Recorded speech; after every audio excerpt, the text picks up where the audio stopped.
Hello friends. मैं आलोक कुमार पांडे एक बार फिर से आपके अपने ऑनलाइन चैनल गौरव कोचिंग सेंटर पर बहुत बहुत स्वागत करता हूं। फ्रेंड्स, ये हमारी संविधान की सीरीज है। हम इसमें थ्योरी प्लस क्वेश्चन आंसर्स दोनों करते हैं। फ्रेंड्स, ये हमारा संविधान का सेकंड पार्ट है। हम यहाँ पर संविधान टॉपिक वाइज कर रहे हैं।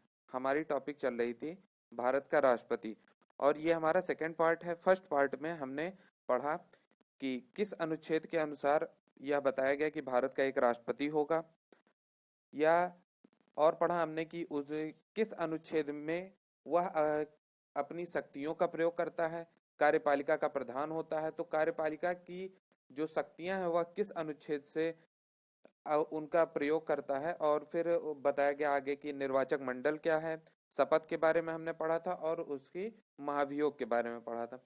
आगे चलते हैं फ्रेंड्स। आज हमारा टॉपिक है राष्ट्रपति की शक्तियां, और इसमें राष्ट्रपति आपका कंप्लीट हो जाएगा। तो फ्रेंड्स, सबसे पहले अगर आपको हमारा वीडियो पसंद आता है और हमारा कंटेंट पसंद आता है तो आप इसे अधिक से अधिक लाइक और शेयर किया करें। और फ्रेंड्स, अगर आप हमारे चैनल पर नए हैं तो इसे सब्सक्राइब कर लें, बेल आइकन को प्रेस कर दिया करें। चलिए फ्रेंड्स, वीडियो को शुरू करते हैं। सबसे पहले राष्ट्रपति की शक्तियां आज हम पढ़ने जा रहे हैं। Powers of the president. संविधान द्वारा राष्ट्रपति को व्यापक शक्तियां प्रदान की गई हैं। राष्ट्रपति को इन शक्तियों को दो वर्गों में विभाजित किया गया है, जो कि निम्न है। पहली है शांतिकाल की शक्तियां और दूसरा है आपातकाल की शक्तियां। शांतिकाल में वह किन किन शक्तियां उनको दी गई हैं और आपातकाल में कौन कौन सी शक्तियां दी गई हैं, हम अभी आगे पढ़ेंगे।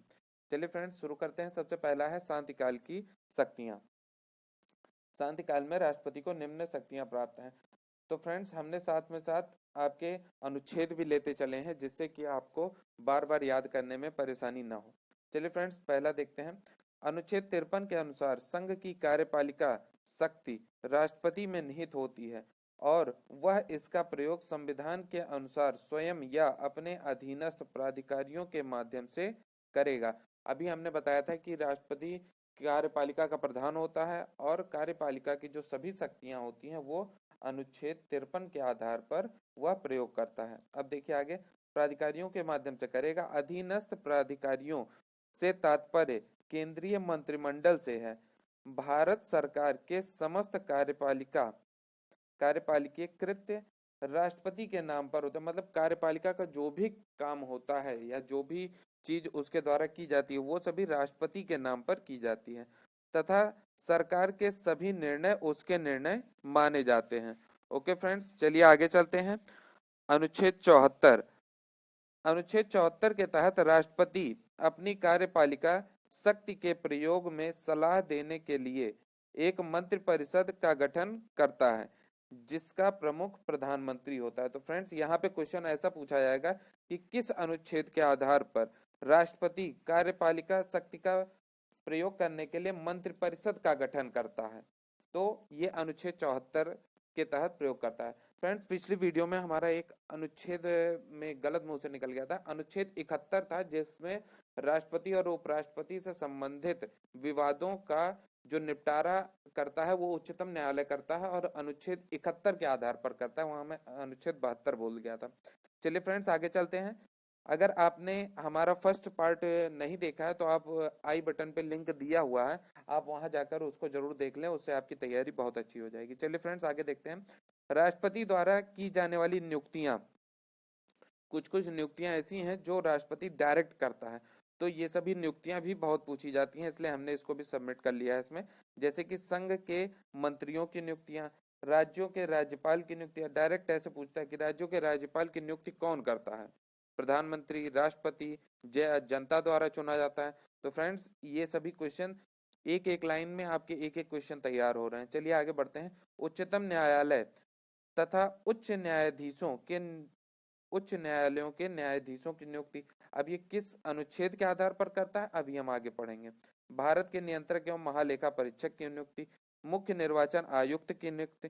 फ्रेंड्स, अगर आप वीडियो को सीरियसली देख रहे हैं तो आप कमेंट बॉक्स में आंसर करके बताइए कि भारत के मुख्य निर्वाचन आयुक्त प्रेजेंट टाइम में कौन है। ये सभी नियुक्तियां राष्ट्रपति करता है। आगे देखते हैं। राष्ट्रपति को संघ के कुछ प्रमुख अधिकारियों को पदच्युत करने का भी अधिकार है, जैसे कि संघ के मंत्री, राज्यों के राज्यपाल, भारत का महान्यायवादी आदि।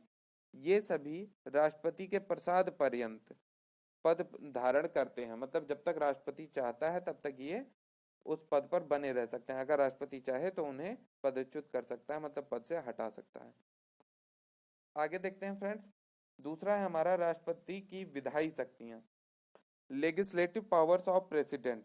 भारत का राष्ट्रपति संघीय कार्यपालिका का संवैधानिक प्रमुख होने के साथ साथ संसद का भी अभिन्न अंग होता है, क्योंकि आप जानते हैं कि संसद जो होती है हमारी, वो लोकसभा, राज्यसभा और राष्ट्रपति तीनों से मिलकर बनी होती है। अब बात आई है फ्रेंड्स संसद की, तो संसद किस अनुच्छेद में रखा गया है, तो आगे देखते हैं। क्योंकि अनुच्छेद 79 संसद का गठन राष्ट्रपति, लोकसभा और राज्यसभा तीनों से मिलकर होता है। ओके फ्रेंड्स, यहाँ पे वो बातें आ गई। आगे चलते हैं। राष्ट्रपति का व्यापक विधायी राष्ट्रपति को व्यापक विधायी शक्तियां भी प्राप्त होती हैं, जो कि निम्न है। राष्ट्रपति को संसद का अधिवेशन बुलाने तथा समाप्त करने की घोषणा करने का अधिकार है, किंतु संसद के 2 सत्रों के मध्य 6 माह से अधिक का समय नहीं होना चाहिए। फ्रेंड्स, यहाँ पे एक क्वेश्चन तो ऐसे करके पूछता है कि संसद के 2 सदनों के बीच कितने माह से अधिक का अंतर नहीं होना चाहिए, तो 6 माह का। और इसी का दूसरा पैटर्न करके पूछता है कि संसद के 1 वर्ष में कम से कम कितने अधिवेशन होने चाहिए, तो कम से कम 2 अधिवेशन होने चाहिए। 6 माह का अंतराल होगा तो कम से कम 2 होंगे। तो फ्रेंड्स, ये सभी क्वेश्चंस मोस्ट इंपॉर्टेंट है, इसलिए हमने इनको शामिल किया है। चलिए आगे चलते हैं। इन सभी का नोट्स आप जरूर बनाइएगा। राष्ट्रपति को संसद का अधिवेशन बुलाने तथा समाप्त करने की घोषणा करने का अधिकार है, किंतु संसद के, ये चीज 2 बार हो गई है, तथा लोकसभा असलियत में अवधि पूर्णता, हाँ, तथा यह लोकसभा को भंग भी कर सकता है। दूसरी यहाँ पे मेन बात यह है, वो दोबारा टाइप हो गया, लोकसभा तथा उसके नियत अवधि से पूर्व भंग किया जा सकता है। और यह लोकसभा किस अनुच्छेद के अंतर्गत भंग की जाएगी, तो वह भंग की जाएगी अनुच्छेद 85 के अंतर्गत भंग की जा सकती है। और आप जानते हैं कि राज्यसभा कभी भंग नहीं की जा सकती है। आगे बढ़ते हैं। राष्ट्रपति अनुच्छेद 108 के तहत संयुक्त अधिवेशन बुला सकता है। अनुच्छेद 108 के तहत संयुक्त अधिवेशन बुला सकता है। आगे बढ़ते हैं। यहाँ पे ये भी क्वेश्चन पूछा जाता है कि कौन भारत का राष्ट्रपति या प्रधानमंत्री या मुख्य न्यायाधीश या लोकसभा अध्यक्ष, कौन ऐसा है जो कि संसद का संयुक्त अधिवेशन बुला सकता है, तो फ्रेंड्स उसका जो राइट आंसर हो जाएगा वो हो जाएगा भारत का राष्ट्रपति। आगे चलते हैं। राष्ट्रपति की आपातकालीन शक्तियां क्या हैं, ये भी हम देख लेते हैं। आपातकाल आपने बहुत सुना है, तो आपातकाल शक्तियां पढ़ने से पहले आप कमेंट बॉक्स में आंसर करिए कि भारत में आपातकाल का जो रूल है वो किस देश से लिया गया है। चलिए फ्रेंड्स आगे देखते हैं। संविधान में 3 प्रकार के संकट काल का अनुमान किया गया है, जिसके लिए राष्ट्रपति को विस्तृत संकटकालीन अधिकार भी दिए गए हैं। पहला है राष्ट्रीय आपातकाल। अब राष्ट्रीय आपातकाल, इससे आपातकाल से संबंधित अनुच्छेद 3 होते हैं, 352, 356 और 360। अब किसको हम क्या कहते हैं और किन परिस्थितियों में ये लगाए जाते हैं और कितनी बार लगाए जा चुके हैं, ये तीनों चीजें हम पढ़ेंगे इसमें। आगे देखते हैं। राष्ट्रीय आपातकाल अनुच्छेद 352 के अनुसार देश पर बाह्य आक्रमण या सशस्त्र विद्रोह होने पर राष्ट्रपति राष्ट्रीय आपातकाल लगा सकता है, तथा अब तक यह आपातकाल कुल 3 बार लग चुका है। अब ये किन किन परिस्थितियों में लगा था और कब लगा था, ये भी हम देख लेते हैं। सन 1962 में भारत पर चीन द्वारा आक्रमण के कारण लगाया गया था। 1971 में दूसरी बार लगाया गया जब भारत पर पाकिस्तान का आक्रमण हुआ था। फिर तीसरी बार लगाया गया 1975 में आंतरिक अशांति के आधार पर कांग्रेस सरकार द्वारा लगाया गया था। तो फ्रेंड्स यहाँ पे ये क्वेश्चन भी स्पेशल करके पूछा जा सकता है कि भारत में आंतरिक अशांति के आधार पर राष्ट्रीय आपातकाल कब लगाया गया था, तो आपका जो राइट आंसर हो जाएगा वो हो जाएगा 1975। चलिए फ्रेंड्स आगे चलते हैं। अगला है राष्ट्रपति शासन। संविधान के अनुच्छेद 356 के अनुसार यदि किसी राज्य के राज्यपाल से प्रतिवेदन मिलने पर या ऐसा पता चलने पर कि राज्य का शासन संविधान के उपबंधों के अनुसार नहीं चलाया जा सकता है, तो ऐसी स्थिति में राष्ट्रपति आपातकाल की घोषणा करके राज्य का शासन अपने हाथ में ले सकता है। ओके फ्रेंड्स, अब आप जान गए कि राष्ट्रपति शासन भी कैसे लगता है और क्यों लगता है, और यह किस अनुच्छेद के अंतर्गत आता है, तो 356 के अंतर्गत आता है। नेक्स्ट है हमारा वित्तीय आपात। अनुच्छेद 360 के अनुसार यदि राष्ट्रपति को यह समाधान हो जाए या ऐसी स्थिति पैदा हो जाए जिससे भार और उसके किसी भाग जिससे भारत अथवा उसके किसी भाग का वित्तीय स्थायित्व संकट में पड़ जाए, तो वहां पर वित्तीय आपातकाल की उद्घोषणा कर सकता है। फिलहाल फ्रेंड्स आज तक कभी कभी भारत में वित्तीय आपातकाल नहीं लगाया गया। चलिए फ्रेंड्स आगे देखते हैं। ये भारत है आपका, यहाँ पे छूट गया है। आगे चलते हैं। राष्ट्रपति से संबंधित कुछ अनुच्छेद हैं, उनको भी हमने सबमिट कर लिया है क्योंकि ये अनुच्छेद मोस्ट इंपॉर्टेंट है और डायरेक्टली अनुच्छेद से क्वेश्चन पूछा जाता है। तो चलिए देखते हैं। कुछ अनुच्छेदों को हमने अपने फर्स्ट पार्ट में भी डिस्कस किया था। अगर आपने फर्स्ट पार्ट नहीं देखा है तो उसको जाकर आप जरूर देख लें।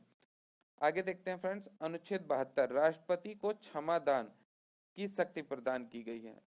यही चीज वहां पे रॉन्ग हो गया था, अनुच्छेद 72 हमारे निकल गया था। लेकिन अनुच्छेद 71 में क्या है, राष्ट्रपति और उपराष्ट्रपति के चुनाव से संबंधित विवादों का जो निपटारा करता है वो कौन करता है, तो उच्चतम न्यायालय करता है। किस अनुच्छेद के द्वारा करता है, तो अनुच्छेद 71 के तहत करता है। अब है राष्ट्रपति को क्षमादान की शक्ति प्रदान की गई है। किस अनुच्छेद के अंतर्गत प्रदान की गई है, तो अनुच्छेद 72 के द्वारा प्रदान की गई है। और क्षमादान मतलब क्या, यह राष्ट्रपति को यह पावर है कि वह फांसी की सजा को कम करके उम्र कैद में बदल दे, या उम्र कैद की सजा को किसी कठिन सजा को कुछ सरल सजा में बदल दे। तो ये सभी अधिकार किसके पास है, राष्ट्रपति के पास है। आगे चलते हैं फ्रेंड्स। अनुच्छेद 123 राष्ट्रपति को अध्यादेश जारी करने की शक्ति है। फ्रेंड्स इसको कैसे याद कर सकते हैं, ये तो इसका वैसे भी ट्रिक आपका आसानी से बन जाएगा। अनुच्छेद 1, 2, 3 राष्ट्रपति का अध्यादेश जारी।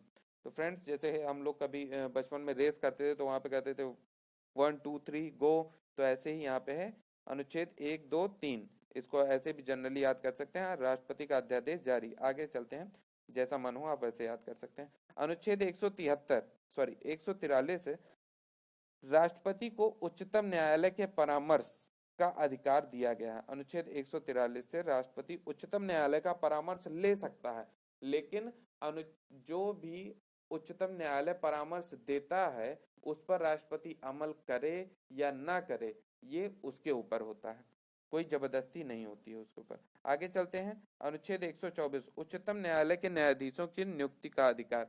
अभी फ्रेंड्स हमने वहां पे बताया था नियुक्तियों में कि उच्चतम न्यायालय और उच्च न्यायालय के न्यायाधीशों की नियुक्ति राष्ट्रपति करता है। तो किस अनुच्छेद के अंतर्गत करता है उच्चतम न्यायालय की, तो 124 के अंतर्गत।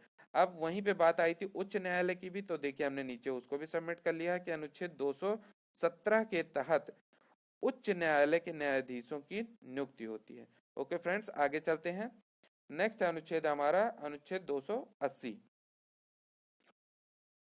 के तहत वित्त आयोग की नियुक्ति करता है। तो फ्रेंड्स यहाँ पे एक और नियुक्ति आ गई कि वित्त आयोग की नियुक्ति किस अनुच्छेद के द्वारा की जाती है, तो अनुच्छेद 280 के द्वारा की जाती है। और कौन करता है, तो भारत का राष्ट्रपति करता है। ओके फ्रेंड्स आगे चलते, कुछ महत्वपूर्ण बिंदु हैं इनको भी हम देख लेते हैं। ये क्वेश्चन कैसे पूछे जाते हैं इसको भी हमने सबमिट कर लिया। जैसे कि पहला है महाभियोग की हम इसी वीडियो में अभी राष्ट्रपति की वीटो पावर्स के बारे में भी पढ़ेंगे कि वीटो पावर्स क्या हैं, कितनी प्रकार की हैं और कब कब लागू की जाती हैं। चलिए फ्रेंड्स आगे चलते हैं कैसे लागू की जाती हैं। महाभियोग की प्रक्रिया पूरी होने के पश्चात राष्ट्रपति को कब से पदच्युत समझा जाता है। महाभियोग किस अनुच्छेद में है, इसको जानने के लिए आप हमारे फर्स्ट पार्ट को जरूर देखें। ओके फ्रेंड्स आगे चलते हैं। नेक्स्ट है हमारा, हाँ तो इसका आंसर भी देख लेते हैं। कब से पदच्युत माना जाता है, तो वह महाभियोग प्रस्ताव संसद के दूसरे सदन के द्वारा स्वीकृत होने के दिन से माना जाता है। फ्रेंड जैसा कि हमने बताया था कि राष्ट्रपति पर महाभियोग लोकसभा और राज्यसभा दोनों में पारित किया जा सकता है, और जब भी वह पदच्युत कब से माना जाएगा, जब एक सदन में पास होकर दूसरे सदन में भी जब महाभियोग लागू हो जाएगा उसी दिन से वह पदच्युत माना जाने लगेगा। ओके फ्रेंड्स, आगे चलते हैं। नेक्स्ट क्वेश्चन हमारा, राष्ट्रपति और उपराष्ट्रपति के निर्वाचन संबंधी विवादों का निर्णय की अधिकारिता किसे प्राप्त है? तो फ्रेंड्स ये उच्चतम न्यायालय को प्राप्त है। किस अनुच्छेद के द्वारा प्राप्त है? तो अनुच्छेद 71 के द्वारा प्राप्त है। आगे चलते हैं, किस अनुच्छेद के तहत यह प्रावधान है कि संसद द्वारा पारित विधेयक को राष्ट्रपति एक बार पुनर्विचार के लिए वापस कर सकता है? तो फ्रेंड्स ये है अनुच्छेद 111। इसको कैसे याद कर सकते हैं? हम कह सकते हैं एक एक बार फिर से इस पर पुनर्विचार करिए। राष्ट्रपति दोबारा जब भेज देता है, उसको कोई विधेयक नहीं समझ में आता है, तो क्या कहता है? एक एक बार फिर से इस पर विचार करिए। तो एक बार विचार तो राष्ट्रपति कर लेता है, दूसरी बार लोकसभा, तीसरी बार राज्यसभा को करना चाहिए। तो ये तीनों एक एक एक हो सकते हैं। ओके फ्रेंड्स, ये छोटी छोटी ट्रिक्स हैं, आपको वैसे भी याद रहेंगे।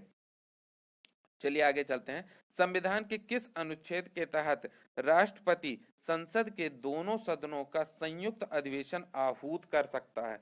फ्रेंड्स ये क्वेश्चन मोस्ट इंपॉर्टेंट है, कई बार पूछा गया है कि कौन बुलाता है संयुक्त अधिवेशन? तो राष्ट्रपति बुलाता है। और अध्यक्षता, और यहाँ पर है किस अनुच्छेद से बुलाता है? तो अनुच्छेद 108 के द्वारा बुलाता है। ओके फ्रेंड्स, आगे चलते हैं।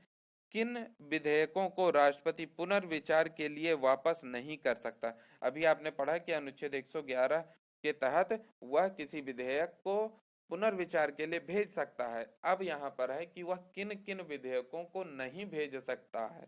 तो ये है धन विधेयक और संविधान संशोधन विधेयक। तो फ्रेंड्स आप जानते हैं कि धन विधेयक केवल और केवल लोकसभा में पेश किया जा सकता है। इस पे भी एक क्वेश्चन बनता है कि कौन सा ऐसा विधेयक है जिसको केवल लोकसभा में पेश किया जाता है? तो वो है आपका धन विधेयक।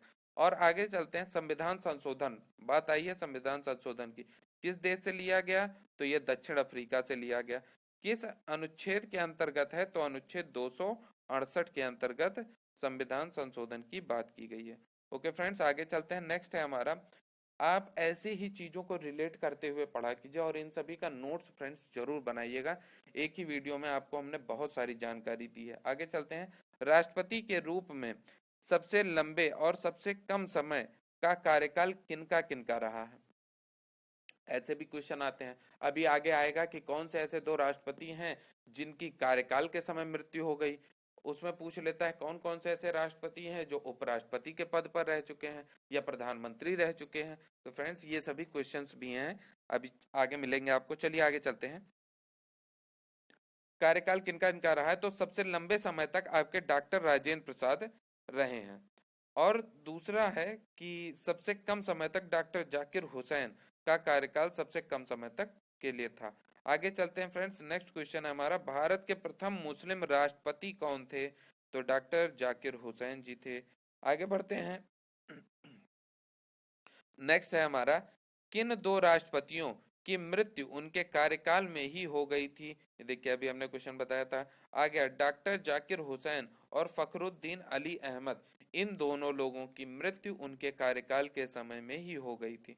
नेक्स्ट क्वेश्चन है फ्रेंड्स हमारा, भारतीय गणतंत्र में निर्विरोध निर्वाचित होने वाले एकमात्र राष्ट्रपति कौन है?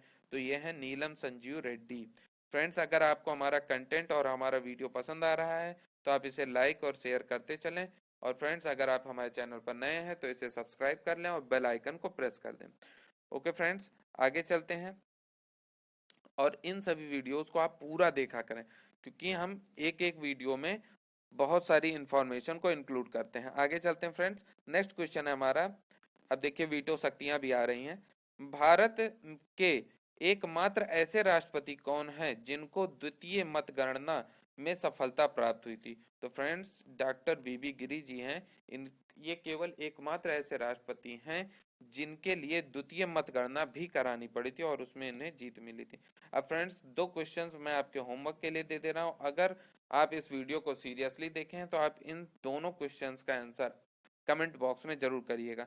भारत के पहले कार्यवाहक राष्ट्रपति कौन थे? और भारत के राष्ट्रपति बनने वाले पहले मुख्य न्यायाधीश कौन थे?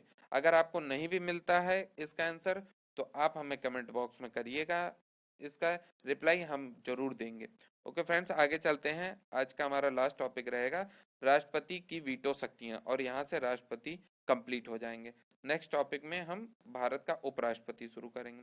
आगे चलते हैं, वीटो शक्तियां क्या होती हैं, तो चलिए देखते हैं।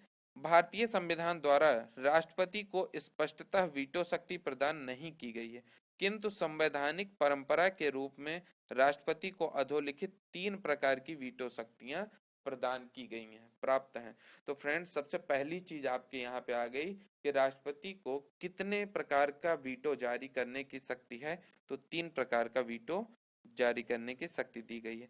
आगे देखते हैं, पहला वीटो है अत्यंतिक वीटो, दूसरा है निलंबनकारी वीटो, और तीसरा है आपका पॉकेट वीटो। अब इनके बारे में भी पढ़ लेते हैं कि ये क्या क्या है।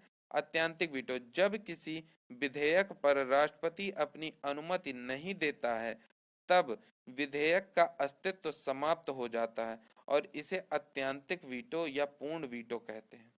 सामान्यतः इस वीटो शक्ति का प्रयोग गैर सरकार विधेयकों के संबंध में किया जाता है। ओके फ्रेंड्स, यह जैसे राष्ट्रपति ने अगर नहीं इसको जारी किया तो यहाँ पर यह तुरंत समाप्त हो जाता है, इसका कोई औचित्य नहीं रह जाता है। आगे देखते हैं निलंबनकारी वीटो। जैसा कि आप जाने, निलंबनकारी मतलब कुछ समय के लिए टाल देना। तो अनुच्छेद 111 अभी आपने पढ़ा, पुनर्विचार। तो देखिए, अब आपको अनुच्छेद के साथ याद होने लगेगा। अनुच्छेद 111 के तहत राष्ट्रपति किसी विधेयक को संसद को पुनर्विचार के लिए वापस कर सकता है तथा लौटाए जाने का प्रभाव सिर्फ अनुमति का निलंबन होता है, क्योंकि संसद द्वारा पुनः अगर इसे पारित कर दिया जाता है तो राष्ट्रपति अनुमति देने के लिए बाध्य हो जाता है। ओके फ्रेंड्स, लास्ट है हमारा पॉकेट वीटो। तो जैसे इसका नाम है पॉकेट वीटो, वैसा ही इसमें काम रहता है कि उठा के कोई चीज जेब में रख ली जाए, ना कोई उत्तर दिया जाए ना तो कुछ। चलिए देखते हैं, संविधान के तहत किसी विधेयक पर राष्ट्रपति द्वारा अनुमति देने या न देने के लिए किसी समय सीमा का प्रतिबंध नहीं है।